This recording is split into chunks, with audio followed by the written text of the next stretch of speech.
What's going on, Akiya Hunters? Welcome back to my channel, and I have a very special episode for you. So to my right, I have none other than Dami Lee. My name is Dami. I realized that I wanted to be an architect when I was 7 years old. The most famous architect.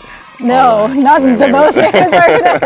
At least to me. But Dami is in Tokyo. She's looking at some houses, potentially buying one of them. And today we're in Tokyo, looking at a house, Akiya House, and yeah, we're here. It's this one right here. Is this one? No, I'm kidding. It's not this one. It could be this one, but I have a better one for you. Okay. It's over here. Ah. Yeah. So it's this one right here. Yeah. It's an older house, but come check out the inside. Oh. どうぞ. Wow. ありがとうございます。 What do you call this little foyer again? 玄関. Kenka. Yeah. Big steps, so watch out for those steps. And then, okay, so this is the first tatami room. I guess you can call this a living room.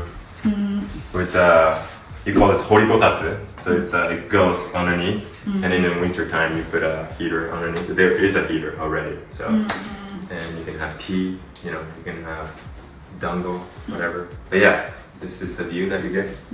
Yeah, this is like the first thing that you notice when you come in. You get the big trees Yeah. and the greenery. Apparently, in front of it, it's just a school.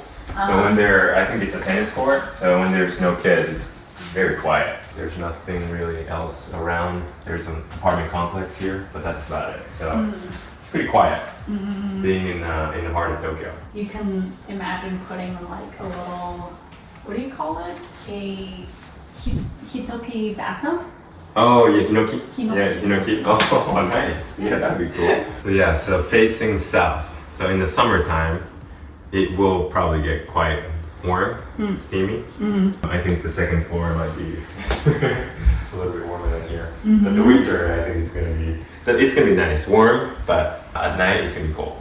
Yeah. So this is the Western style room. What classifies a Western style room? Is it just the tatami mat? That is a good question. I think so, yeah. So like this kind of flooring, right? I guess when I say Japanese, that's what people think about, Japanese tatami rooms. So anything that's not really tatami, I guess it's Western style.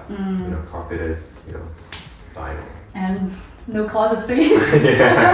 Yeah, not much about storage. So we're gonna have to have some furniture. Do you think Japanese people generally just like have less stuff? That's it. No, I don't think so. I don't know. Maybe Marie Kondo definitely changed the perception of the Japanese, right? Like, we don't need that much. But I don't know. That's a good question. But yeah, I think older houses are set up this way because they used to have a lot of like drawers, furniture instead of like built-in closets. They also have a lot less stuff. Yeah, back then. I like this area actually. So there's a bathtub. Comes with a shower. So you can take a shower, you can take a bath here. But if you check this out, here's a shower. Separate shower. If someone's taking a bath, but you gotta take a shower, you can go in and take a quick shower. And this is the toilet. Yeah, I do really appreciate it when everything is separated, so you don't have to wait for the person to finish using the toilet to take a shower. Yeah. So I grew up here, so I thought this was the norm. So when I went to the States for the first time, I was like, whoa, it's like everything is built in. It's like, in one room. Yeah, so, right. Yeah, I thought that was interesting. Do you know what the history is around that? Like when they started to separate the toilet from the shower and the bath? That's a good question. I don't know. So, I did a little research to find out the history and design of the bathroom in Japan. And here's a summary. In the Western world, the bath and toilet apparently used to be separate back in the day. But courtesy of the engineers and plumbers, they all ended up in one room because it was cheap and convenient, not because it was healthy or right. But this didn't happen in Japan. The Japanese have been taking bathing seriously for over 1,000 years, starting as a religious ritual and becoming a social one. Because human waste was so valuable as fertilizer until the invention of artificial fertilizer, the toilet didn't come inside until well into the 20th century. When it did, they kept it in its own room as bathing was social and regenerative, while using the toilet is private. Also, until after World War II, the Japanese used squat toilets, which are a lot smellier. Nobody would think of mixing the two functions. Hence, the bath and toilet are still separate to this day in Japan. But if you go to like a old school, like really tiny hotel rooms, you still see like a toilet and a bath, like everything built in, right? Like a unit bath or whatever. But yeah, it's very uncommon these days in Japan. Yeah, because I like in some of the old ryokans, I think the toilet is like at the end of a long hall. Yeah. So you kind of take your leisurely walk to the toilet. Yeah. And it's kind of like, it's nice that it's like separated from the rest of the house. It makes it an experience. Yeah, that's true. So here's the kitchen over here. So all of this was renovated. Oh, this definitely was, yeah. Nothing too special. It was just pretty standard kitchen. And this is where the washer, not dishwasher, clothes washer will go. Very interesting Yeah. place for that. Do you know what was here before? Oh, maybe this was where the I think so. Yeah. washer was over there. Yeah. And then they swapped Maybe. to make room for the shower. Yeah, that makes sense. Yeah, they had to put this somewhere. So like, ooh, okay, let's just put it here. Yeah. Yeah. A little bit of an afterthought. All right. Shall we go to the second floor? Pretty steep.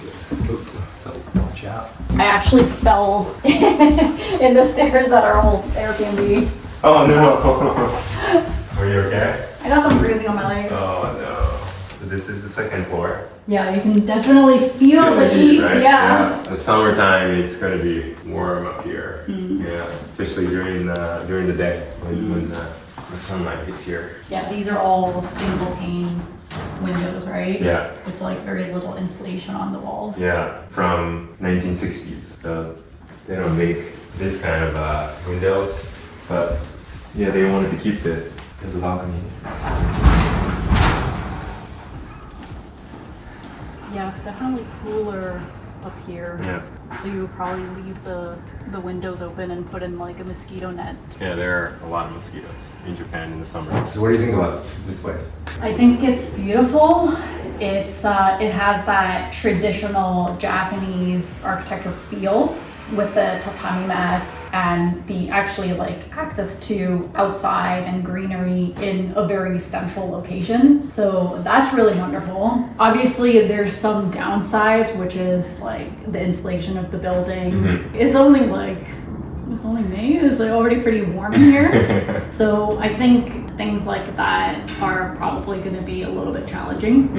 I think spatially, I like that there's a little bit of thinking around like, because sometimes like I look at houses and the path to get to the other room is through one room, so it's not really usable by two different people. So you could potentially like put in a screen here and screen on either side, so that you can kind of separate it off into two different rooms. Yeah. And then both people can use that hall to use the bathroom over there.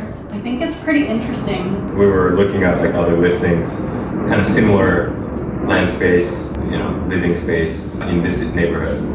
And so that the catch about this property is non-rebuildable, right? Yeah.